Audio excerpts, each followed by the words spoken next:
part 4, QUBES OS. I'm going to change the rules here. I'm just going to tell you how I did things. Oops.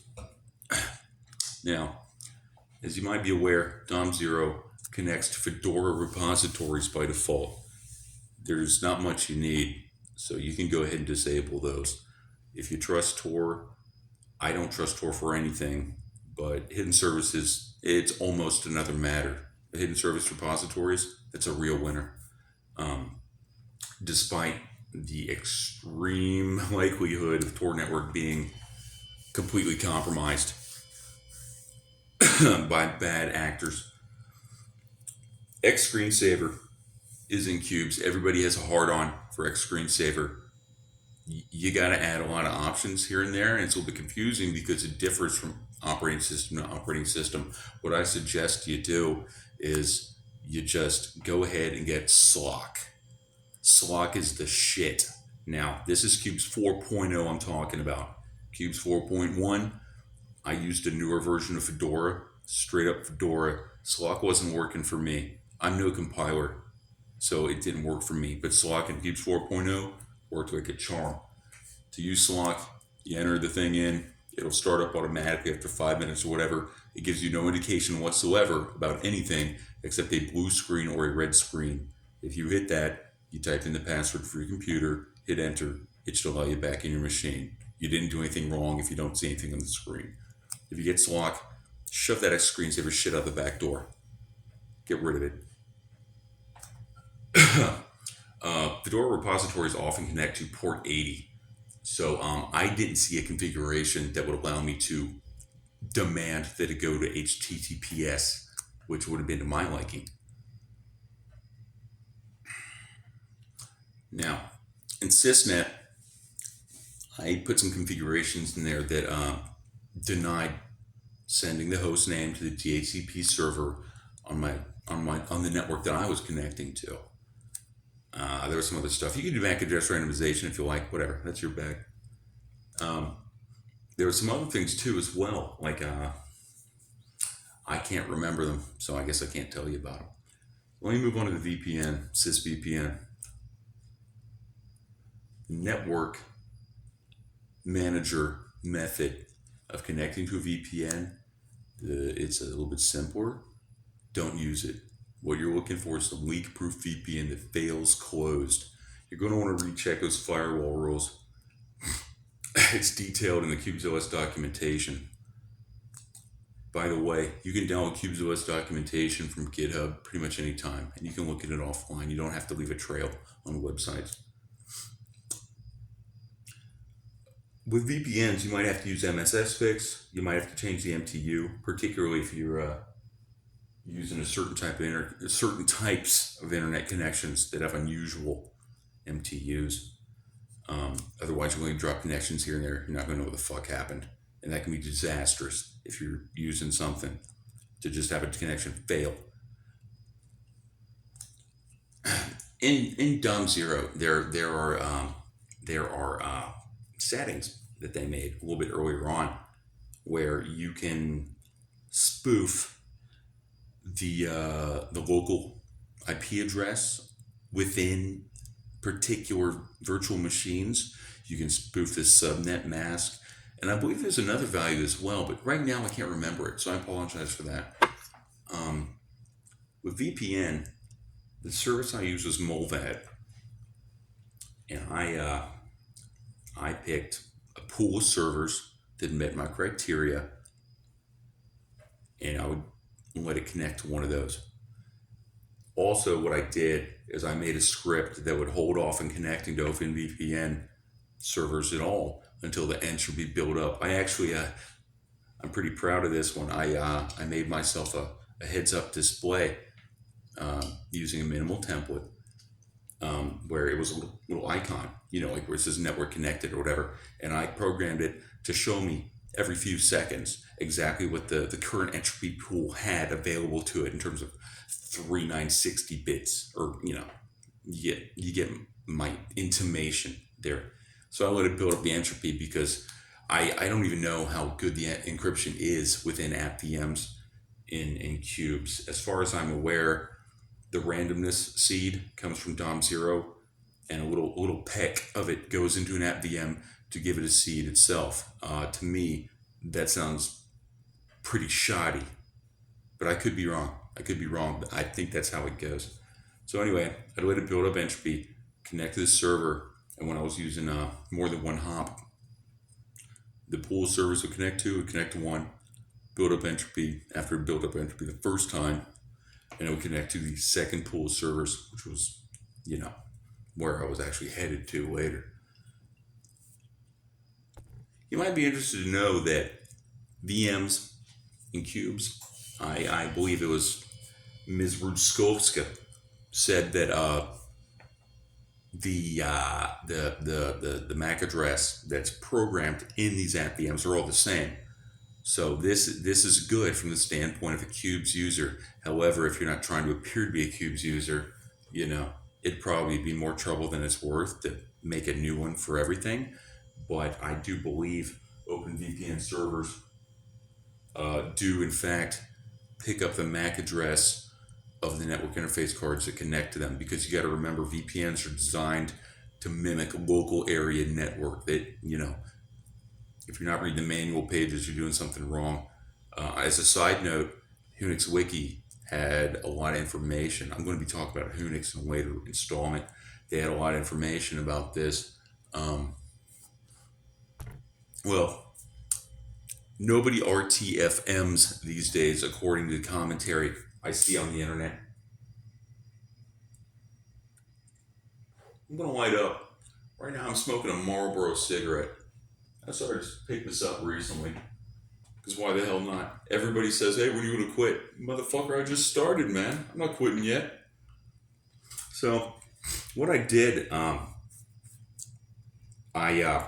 chose two primary entry points into the VPN networks that I was trying to get to. I picked one on the opposite side of my continent, and the other I chose on the other opposite side of my continent. And that way I could direct my traffic appropriately depending on the needs that I had for where I needed to go on the internet. I liked that a lot. I thought that was really cool. What I would do is I would firewall within the QUBES firewall. You can modify these things, by the way. QUBES firewalls in the QUBES settings, they do allow DNS requests by default. I think ICMP, there's some things that are allowed through there as well. If you go to DOM0 and you manually QVM firewall this stuff, you can chop that DNS request shit right out of there. And what I did is I chose my port that I chose for the first connection to these VPN services. So if it tried to connect to anything besides this specific port and protocol that I'd programmed, the idea was nothing would get out.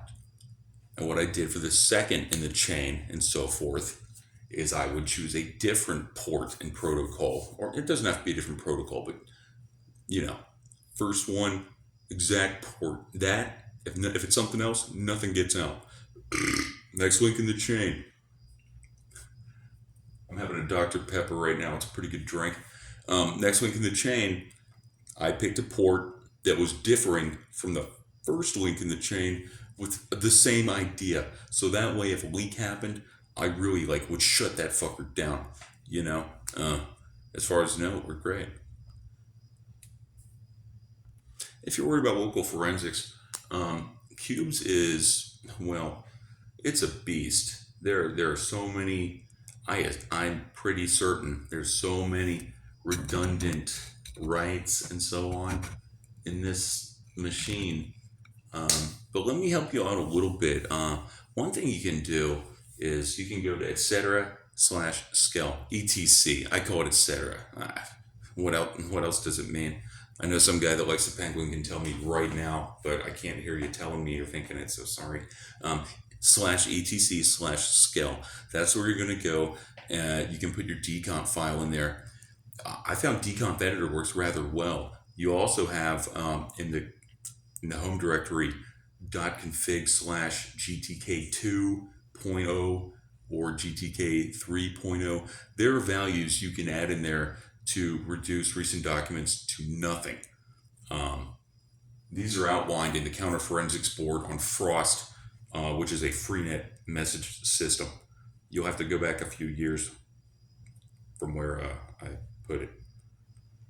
People help me out too, by the way. I'm in no way claiming, you know, primary authorship of some of those tips, but I did help out a lot over the years. An interesting thing that I found earlier on is you can actually program your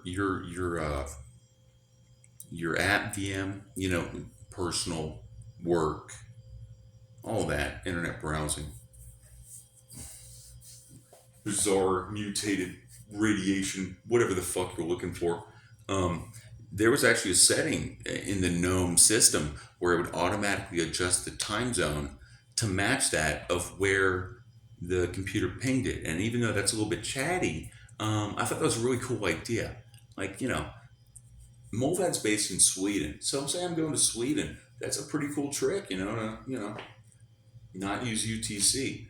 Use UTC and DOM zero. Always, always. Don't use, you know, Tijuana time. Don't do that. Use UTC. Now, a lot of people use the internet for web browsing, which sucks. Web sucks. I hate the fucking web. Firefox, I'm sorry for all the swearing. If I'm offending you, I'm sorry, but this is what I'm doing. So at least I'm giving you information hopefully you can use. Firefox is atrocious, and I believe it is not very good to use anymore. There's a personality on GitHub who created a user.js file. Now this personality, I believe it's spelled Pyllyyukko.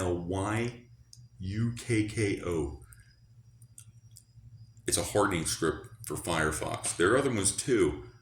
I just don't remember their names. You're going to want to look into these user.js scripts to really minimize the information, the chattiness, for real strong, browser privacy. There's other stuff around, it's rather simple. My favorite web browser that I haven't gotten to use too much, but I really like it. It's called Double. You can install it on Debian. When I installed it on Debian template, I had to install it not only in the Debian template, but also again in the app VM based on that template, and then it worked. Double's pretty simple. The only beef I have with this, if you're listening to this author of the program, the user agent cannot be made blank. I would like that, but I appreciate all the other stuff you've done on that. If you want to check your browsers for fingerprintability, you might know that the Electronic Frontier Foundation has a browser fingerprinting test page. Let me give you a disclaimer before I start listing these.